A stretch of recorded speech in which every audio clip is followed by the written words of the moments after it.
Už ste si niekedy hovorili, čo by sa vám stalo, keby ste si vyrazili na výlet do uránovej bane?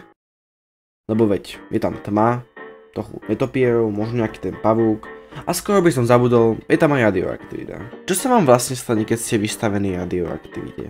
Keďže na každý živý organizmus pôsobí radioaktivitu trochu inak, tak sa zaviedla aj univerzálna jednotka Sievert. Sievert je jednotka ekvivalentnej dávky žiarenia.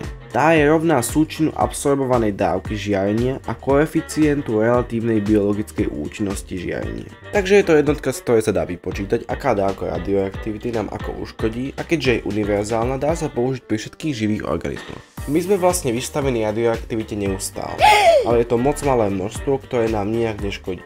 A je to konkrétne 3,2 až 3,5 milisievertu za rok. Ale čo by sa stalo, keby sme tej radioaktivity prijali viac? Začneme s dávkou 1000 milisievertov. A už pri tejto dávke môžeme dostať chorobu z ožiarenia, pri ktorej môže dojsť k pocitu nevoľnosti, vracaniu, hnačke a únave. Pri vysokej expozícii radioaktivity môže dojsť ku akutným účinkom, ako sú napríklad popáleniny a poškodenie tkaniva. Pri 4 sievertoch máme smrť zaručenú na 50% a už pri 6 máme smrť zaručenú na 100%. Tu je tabuľka, ako to je napríklad u iných zvierat. Pes 3,5, myš 5,5, človek 4,5 až 6. A pozrite sa na škorpióna, vydrží až 400 sievertov, hajzlík. Hej, to je moje video. Ale keď sa vrátime k tomu jednému sievertu, po niekoľkých dňoch sa môžu symptómy zhoršiť a môžu sa objaviť ďalšie, ako je krvácanie, teplota a poruchy štítnej žľazy. Tieto účinky môžu tiež zahŕňovať poškodenie kostnej drene, kostná dreň, čo môže viesť ku problémom s tvorbou krvných buniek.